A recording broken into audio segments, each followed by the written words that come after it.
So, guys, welcome back. We are here on our roundup of the Bundesliga with Earthmate Dan. Dan, how are you? I'm very good, thank you. I like the way you say leisure, like it's leisure. Yeah. It's just Liga. That's fine. Is it? Yeah. Oh, I've been trying to put like a continental swerve on it and everything. Bundesliga. Okay, then Bundesliga. There we go. Learn something new every day. I'll probably do something else and get that completely wrong. So, or get it right, and I'm not even trying. Anyway, how's the German league been looking? Yeah, it's good. It's good. To be honest, it's not been that long since we last checked in, and I was looking back over what we've talked about before and kind of what's happened since. Yeah, and yeah, not a great deal has changed. But yeah, where should we start? Should we start at the top? Let's start at the top. I sort of had a quick glance through as well and saw there's been the top teams aren't dominating every game like you'd expect them to at the moment, are they? So yeah, we still got Bayern and Leipzig in the top two positions. Leipzig are definitely the form team. Yes. So they have reduced the deficit at the top. It's currently 4 points. Yeah. That's partly because Bayern lost against Frankfurt a few games back. It was probably actually just after we did the last round of updates. So yeah, they lost against Eintracht Frankfurt 2-1 away. And if it wasn't for Leipzig drawing in their last game, it would be a two-point gap. So yes. Yeah, Leipzig are the form team. They are closing the gap.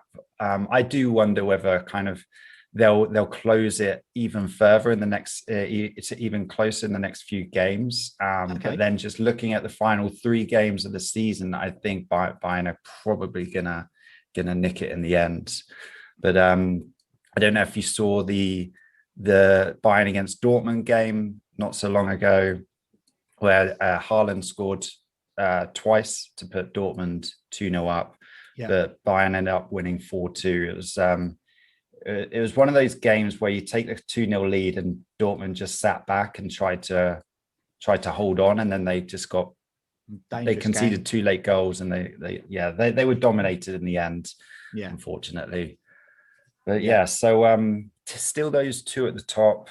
Bayern with by far the best offense, 74 goals scored, which is just crazy.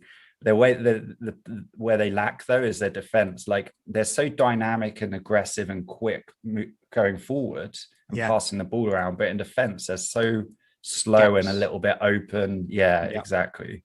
On the other hand, Leipzig are really solid in defense. Yeah, just looking at the sort of the goal tallies at the moment, and Bayern are 20 goals clear of Dortmund and have conceded the same amount against Leipzig. Then it's nearly a 30 goal difference.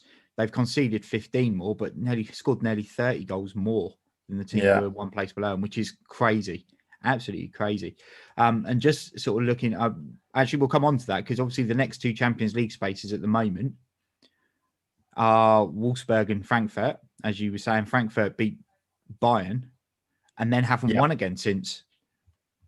Yeah, so I think we got Wolfsburg and Frankfurt. They were holding 3rd and 4th last time we spoke. Yes, on the same amount of points. Wolfsburg now have a 4-point gap above over Frankfurt. So they seem to be kind of edging closer to that, getting that 3rd spot. There's still a few games to play.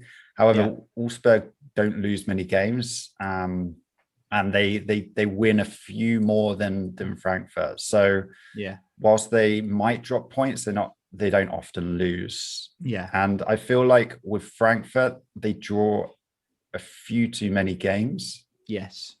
And you kind of got Dortmund edging closer to them in 4th now. Yeah. So whilst they've had a really strong season, I do see them kind of slipping out the top 4 in the next few games.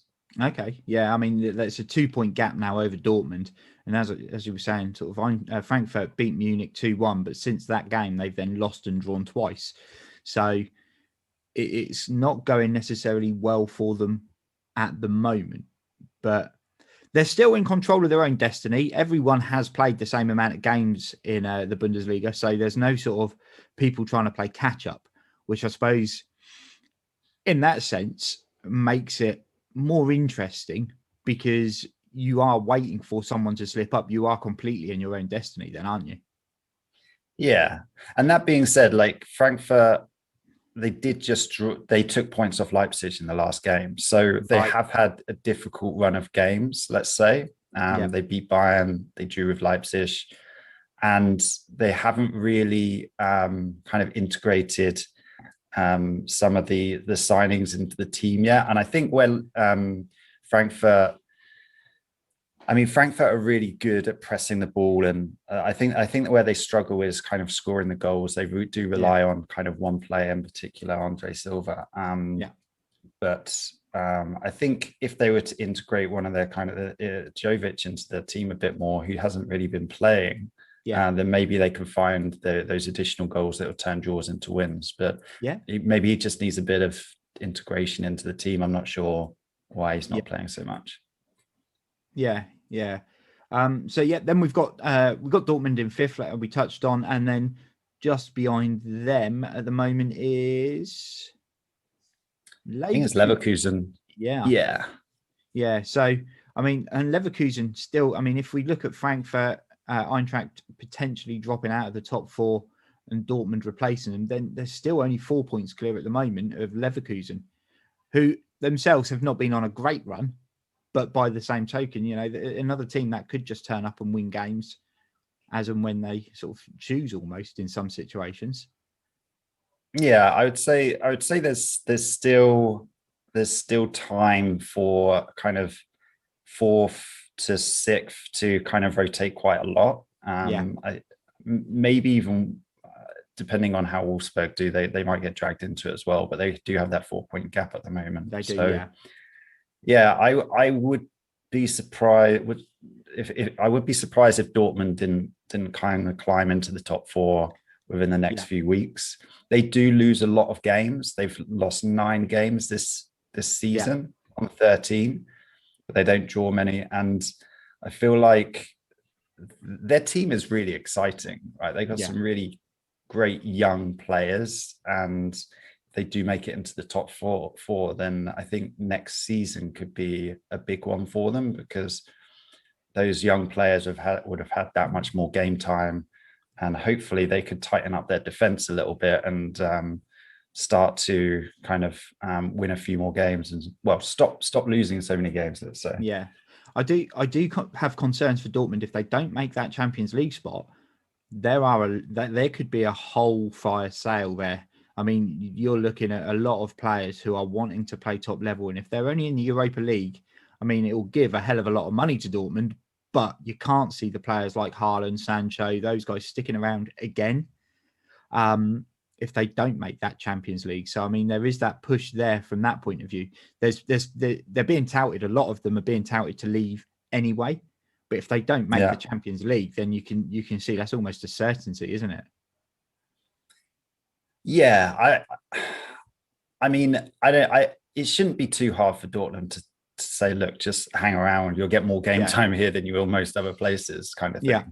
If you see, and I know we're going to kind of talk about players a bit later, but if you see a lot of the players that have come in, really young, getting so much game time, you wouldn't get anywhere else. That's why a lot of English players go over to Dortmund, because they're more guaranteed to get kind of, I don't know, 28 games a season or so. Top level games as well, not just Championship or League One where they've been loaned out. So so I mean, I think there is a real possibility that they lose some of those big players if they don't make the top four. But at the same time, if you were those players, come on, you're like 20 years old. You got a lot of time to play, and you could make this Dortmund team into a really successful club if over the next few years, if you hang around. Yeah. So scrolling down, looking down towards sort of the bottom of the table, I'm shocked to see that at the moment, Mönchengladbach have got the worst form record in the league, sat in 10th. Which, when you bear in mind Schalke are having a mare, and their form is marginally better than Mönchengladbach's, who have lost 4 and drawn 1 of their last 5. Yeah, it's true. They've been slipping down the table a bit. I think there's still too much of a gap though between kind of the bottom 3 and Gladbach to be kind of pulled into that. But yes, yeah, it's a bit of a worrying run of form, isn't it? It's not great. And I mean, it's the same with Cologne. I mean, they've got the same record as Cologne, who are currently 14th. So for those of you who don't know, 18 teams in Bundesliga as well. So not the 20 in the Prem, but Cologne 14th. So they're currently one of the teams that are kind of teetering above the relegation zone, but they weren't last time we spoke. They were kind of a little bit more clear of it, but things have gone wrong. Yeah, I think if I remember correctly, they were in the relegation zone, but I think they had or relegation fight, but their form was improving. Yeah, it felt like they were going to pull away from it. But yeah, their form is really bad at the moment, and they're one of taking away Schalke, who are pretty clearly going to get relegated with 10 points at the bottom. Yeah, that's not a good. Yeah, I think there's 4 other teams in contention. Yes, to take that second relegation spot, and then the playoff spot as well. Yeah, and Köln would be one of those teams. Arminia would be another one. Berlin, Hertha Berlin have been sucked into it, and they're in dreadful form and currently in that playoff place. Yeah. And then Mainz are the other team, who again were kind of in the mix before. But it's really worrying for Hertha at the moment. If you look at their squad, they shouldn't be down there. No. How many times has Guendouzi been sent off? I don't know. I know. I mean, Mainz are now level with Hertha on 21, and they've actually had a decent record lately. 2 wins, 2 draws, and a loss in their last 5, and has put them level on points with Hertha. So, I mean, it shows that they're pulling themselves back up. But it's also interesting to see that. I mean, where we were talking about Klon's drop in form, there were last time we spoke 3 Hoffenheim, Werder, and Augsburg were all in and around that fight at the bottom, but each one of those teams has won 2 games since and have pulled themselves sort of quite a way clear of it, to the extent that you would look at it, 7 points. Cologne are now 7 points adrift of Augsburg, the place above them, and their goal difference is significantly worse.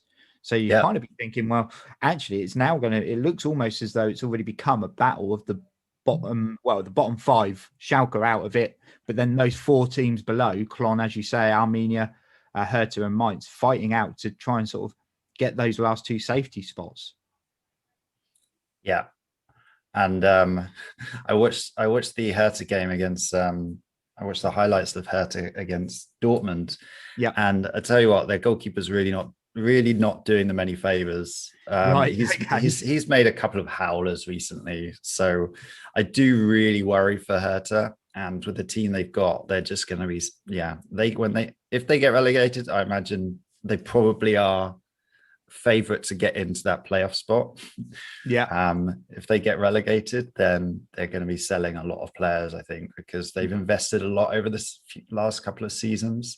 Yeah, and some big names in that squad at the moment. Yeah. It's they will have to get rid, because they will not be able to hold on to and justify financially, will they? I mean, it's going to hit them hard. Yeah. Okay. Yeah. So, one other thing I wanted to touch on. Did you see the controversy? And this isn't the Bundesliga, but obviously it relates to the Dortmund and Sevilla game in the Champions League last week. Did you see how that played out? I've watched the games since you said you wanted to talk about it. Yeah. I mean, I suspect you're talking about the penalty, the retaking penalty. And also the fact that it was it seemed to be sort of 3 or 4 minutes of complete chaos. It was a Haaland goal where he was then oh no, they disallowed it because they said he pushed the guy over, which the guy went to shoulder barge him and misjudged it and fell over. Haaland scored, celebrates, the goal gets disallowed. The referee goes over to the monitor, then looks at something that happened about a minute earlier. Yeah. Decides he's going to disallow the goal, but then give a penalty. The penalty is then saved. Severe break. Get into the other end of the box. The referee then goes back to check the monitor again and says, no, you stepped off your line, and gets it taken again. I mean, it seems like a completely farcical situation that, I mean, VAR has disallowed the goal when no one else did, and then given a penalty. And the whole thing to me just seemed really bizarre. Yeah. Basically, the outcome stayed the same. If VAR didn't intervene, then it would have been a lot smoother game. Yeah. Yeah. Completely. Completely disregarded anything that happened, and a goal still stood. But 5 minutes later, after, and actually almost caused a full-scale brawl about regarding it as well. And I mean, what was your take? Because obviously Haaland then got booked for sort of shouting in the goalkeeper's face as he ran away. But when you saw the double save from the Sevilla keeper in the first place, he does the same to Haaland, but doesn't get booked. Yeah. It's retaliation, and it's ungentlemanly conduct, and then it's retaliation, but both are bookable offences. And it just seemed as though I can understand. The ref had a mare.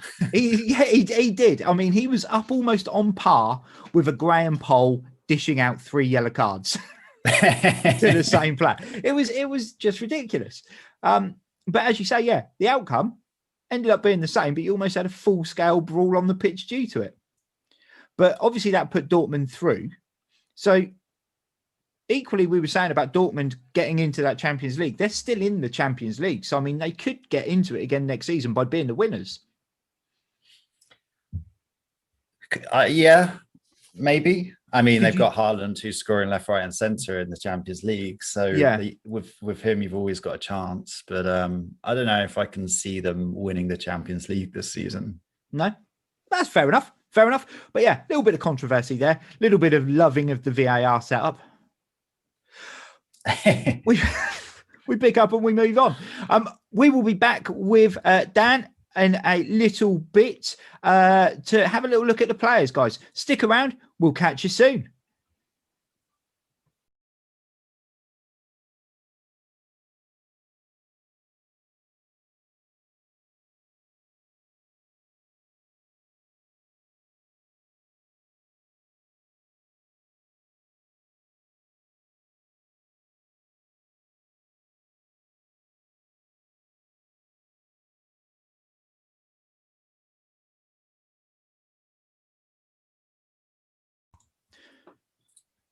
Okay, guys, so we are now going to have a little check through with Earthmate Dan around the players in the Bundesliga. Bang on there. Well done. So we know what's happening in the league now. We've seen and had a little discussion around the controversy of the Champions League game involving Dortmund. Now we're going to have a little review of how the players are getting on and what's occurring there. So, Dan, should we start with the goal scorers? Yeah, let's start with goal scorers. So we talked about Lewandowski last time. Still top goal scorer. Banging in the goals. 32 goals this season. Wow. Which is just crazy.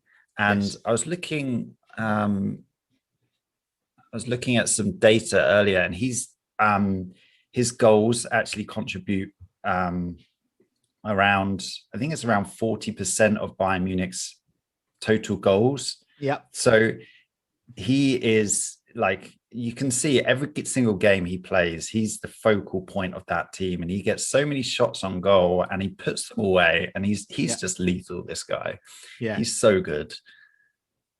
I mean, when you bear in mind as well, he's probably got a number of assists as well, because he does play through the middle. So there's going to be people running off him. So, I mean, I know he's not in the top assists, but even if he's got sort of 4 or 5 over the course of the season, he's then pretty much contributing to 50% of the Bayern goals. which is crazy considering how many goals did we say they scored? Like 74, something like that. Yeah. Yeah. That's insane. That's absolutely insane. And I know last time we were talking about, I mean, obviously Andre Silva having a great season with Frankfurt, and we're talking about someone who contributes half of the goals. Andre Silva's pretty much done the same with Frankfurt as well, I think. But Haaland, 19 goals, probably more than people would expect more based on what he's doing in the Champions League, where he's already got 20, I think, in 14 games. But I know you were saying last time that he doesn't seem to be a regular every game starter for Dortmund in the Bundesliga. So yeah, I'm just looking at the stats here. He's scored 19 goals in 19 starts. Yeah. I don't know if that's from injury or whether he just was kind of slowly brought into the team at the beginning of the season. I'm not entirely sure there, but his goal rate is fantastic. It's crazy. 19 goals in 19 games. It's like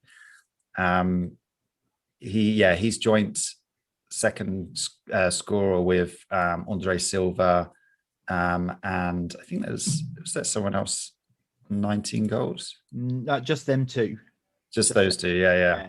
And I mean, you've seen what he can do in the Champions League, the goals he's been scoring there. He's just a beast of a player. Yeah. And contributing a hell of a lot offensively for Dortmund this season. As I said, if it wasn't for their defense, they'd probably be doing a lot better than they currently are. Yeah. But I mean, Haaland overall with 40 goals.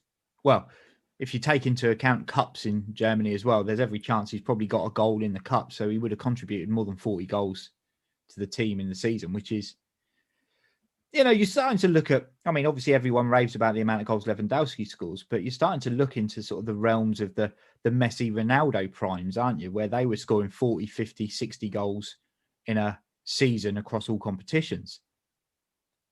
He could get there. Yeah.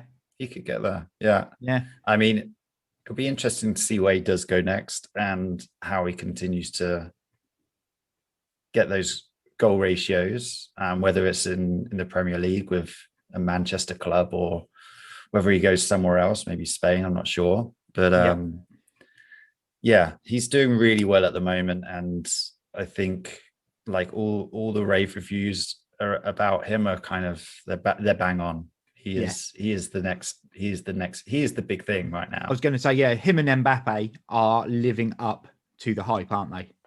Yeah. So fourth goal scorer, Wout Weghorst, not someone I'm ever come across before in my life, but doing the business for Wolfsburg with 16 goals this season. Yeah, he's helping Wolfsburg out quite a lot at the moment. Yeah. He's a Dutch international. Oh, okay. He moved over from, I think it's AZ a couple of years ago. Okay. So yeah, he's here we go. Contribution for 37% of Wolfsburg's goals come from Weghorst, whereas Lewandowski is 43%. Yeah, it's crazy. But 16 goals for Weghorst. Yeah, not bad. He's helping kind of Wolfsburg have a really good season. If they continue where they are and they get in the Champions League, then that's not bad. Not bad at all. Then I'm sure more people will know about him as well, because if he's doing that, he's going to be doing it for Wolfsburg in the Champions League. They're a team, I mean, if they finish third, they'll get an automatic spot in the group stages. So all it takes is for them to be drawn against a British team and we'll know all about him. And another one that a number of Prem fans will know about, fifth top scorer, Andre Kramaric. Yeah, Kramaric. Yeah, of course. For Stuttgart as well. So, for Hoffenheim. So a team that like are not quite as consistent. Sorry, Siri's trying to talk to me here. as the kind of goal scorers for the teams of prior mentioned. So obviously doing really well, helping Hoffenheim out quite a lot there. And yeah, I haven't seen a lot of Kramaric, to be honest, but I did see him in the goal scoring charts, and was yeah, a lot of Prem fans would remember the name, I'm sure. Yeah, he had a somewhat failed spell at Leicester, but is a regular starter. I think Croatia, is he a regular starter for Croatia? For some reason Wouldn't that surprise rings a me. bell.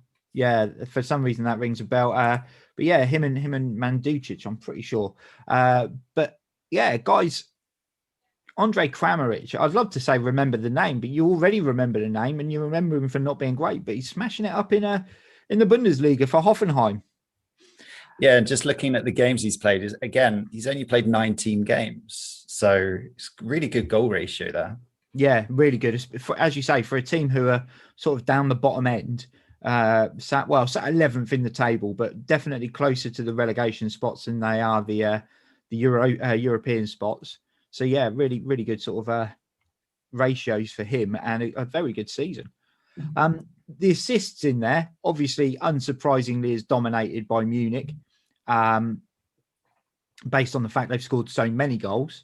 But I mean, Thomas Muller has once again redefined himself, hasn't he? As no longer the striker where he was playing for Germany for a period of time. He almost seems to be to use a term in Football Manager, he seems to be that Ramdeuter, where he plays out wide and kind of just does what he wants to do.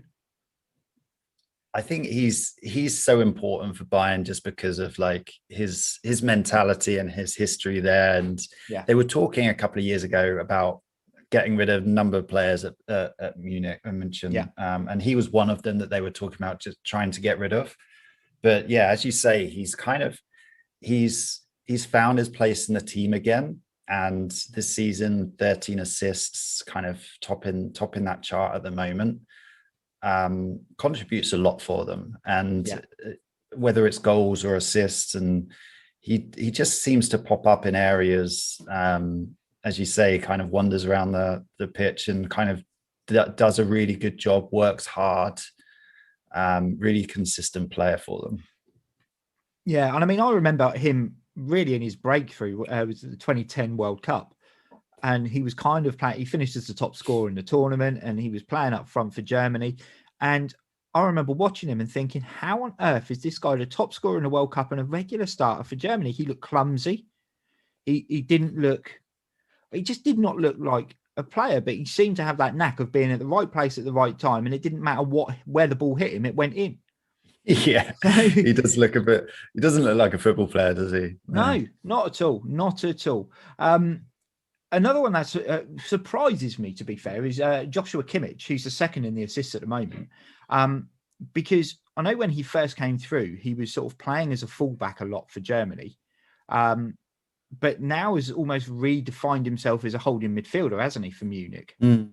Yeah. So picking up those 10 assists from that deep lying position is pretty impressive. Yeah, and I can't be sure with this, but I've got a feeling set pieces might be involved. Right. Okay. That makes sense. I think he might be a set piece taker. But yeah, 10 assists, second in the charts. He's just, again, another player from Munich who's been there over the last few years and been really, really good player for them. Obviously, German international as well, and often gets a lot of assists, whether it's from fullback or for where he's playing now and kind of the holding midfielder role. Cool. So going further down, we've then got 4 players all on 9 assists. Philip Kostic at Eintracht Frankfurt, Jonas Hoffmann at Mönchengladbach. And obviously, it wouldn't be a list without another Bayern player in there, Kingsley Coman, in with 9. Now, the one that surprises me as well is Jadon Sancho in there for Dortmund with 9 assists, because there's been a lot of shouting that he has been very inconsistent this season and not the player that he was last year. I know there was various shouts that his head was turned with potential moves and things like that last summer, but he's still coming up with the goods on the assist front. So he's obviously not having that much of a bad season. Yeah, and he links up really well with Haaland. think you saw in the Champions League there was some nice combinations between them. Certainly an assist for Haaland in the first leg, and I was looking at who scored ratings as well beforehand. I always like to check them, and he's actually one of the top players in the league, third best player according to who scored ratings, behind Lewandowski and Thomas Müller. So he can't be having that bad of a season. And 9 assists puts him up there with Kostic, with Hoffman, and with Koeman. Yeah. So he's still young, and he's going to have some bad games and some, but he's still having a lot of really good games. And I think he's one of these players. He has Bellingham playing in behind him a lot of the time. Yes. And he's linking up well with Haaland. So I think with more games, they'll just become kind of a really formidable kind of partnership. Cool. Yeah. And I just want to touch on this as well. You said the link up between him and Haaland. Did you see the interview after a game where Jadon Sancho suddenly developed a kind of German accent? No, I didn't. It was very akin to Joey Barton and at Marseille and Steve McLaren at Twente. It was a little bit cringy. It got a lot of social media nods, and I can't imagine he'll ever be doing that accent again. I don't know whether he meant to do it, whether it's just something he slipped into because they asked him the question in broken English and he just then followed through. It was really bizarre. But if you haven't seen it, guys, check out Jadon Sancho's after-game interview in a German accent. I would love to play it on here, but we'll get it all taken down anyway. So you wouldn't get to see it unless you're watching the live show. That could be a treat, though. You could get it on the live show. Maybe I'll dig it out and we'll put it on at the end of this segment. I've not seen it, but I can imagine if you're an English guy, you move to Germany, you probably have a lot of German people around you. You probably take the mick in the accent quite a lot, and it's just something that's kind of he started to develop this thing where sometimes it comes out. Maybe he's even learning German, and when you learn German, you have to speak in a very particular way. Yes. So I haven't seen it, but I'd love to. Yeah. The guy who spent most of his time in Manchester, 2 years in Germany, and he's lost his Manchester accent and he's developed a German one. It was vastly amusing. I've just had a quick flick through as well. I mean, wrapping up on the player front, disappointingly, red cards. Loads of people have only got one red card. No one's got more than one red card in the Bundesliga, which is, I mean, I don't know whether that's a shock across all leagues, but you always expect to see a couple of naughty boys who pick up one or two. But yeah, lots of people on one. But I did notice on that, Ozan Kabak had one for Schalke, and I'm sure there are a lot of Liverpool fans who wish that he would probably get one for Liverpool. Coutinho lookalike, yeah. But hoping he would get one for Liverpool and get himself banned because he has not necessarily been good. And for Norwich fans, Andre Duda, who was on loan at Norwich last season, they were paying him shed loads of money in the Prem. And as soon as lockdown hit, they said, we don't want to extend it. And they sent him straight back. So he managed to get himself a red card for Clon this year. So you're doing well. You've done well there. It was a good choice. Good choice there, Norwich. Offload him, let him go back to Clon, play in the top flight, but get himself sent off and banned. But that's that. Anything else to add, Dan? One thing worth noting, you probably, maybe you didn't realize, but there were no Leipzig players mentioned in any of those lists. Yes. I think it just goes to show that they don't have, if they had that Timo Werner, who was going to be the top goal scorer, and they could be even closer, if not to Bayern, if not top of the league right now. They don't really have a standout player that's getting all the assists or all the goals for them. No, it's a very fair point. Obviously, everything is shared around that team. As we said, they've scored 47 goals. I think they're still third or fourth top scorers, but only just they're in and around a glut of teams that have got 40 odd goals. But yeah, there's no standout player in there that's sort of taking all the plaudits, which is a shock. is a shock. You'd expect to at least see one person in there if you're second in the table. Yeah. So, yeah. And one to watch as well, Yusufa Mukoku at Dortmund, Yes. 16 years old. Been playing a bunch of games, actually. Scored the other day as well. Keep an eye out for him. So he's now come in, has he? Yes. So he is the go-to signing now on Football Manager for a lot of people. He came out on the last update in January. I think he starts the game at 15 and has some stats that are just unreal, and he only gets better. So obviously Football Manager weren't brave enough to put him in at the start of the game, but they've seen him come straight into the Dortmund team and smash it. There's no way he looks 16. No. But, we take that. We've gone through Femi Martins and a variety of players who definitely didn't look their age, but we'll run with it. And he is one to keep an eye on. Yeah, especially, if Dortmund obviously make the Champions League next year, you can almost see him being a direct or if they lose, Haaland, you can almost see him being a direct replacement straight away. So, yes. So, Dan, much appreciated. Guys, don't forget you can check out Dan on the Earth Mode Dan channel. He's on Twitch. He's on Facebook. He's on Twitter. He's on various podcast places and Discord with other bits and pieces. Check the man out. His link will be underneath him. It would have been there the whole time anyway. But for now, much appreciated, Dan, and we will catch up again in a couple of weeks. Sweet. Cheers, guys. Bye.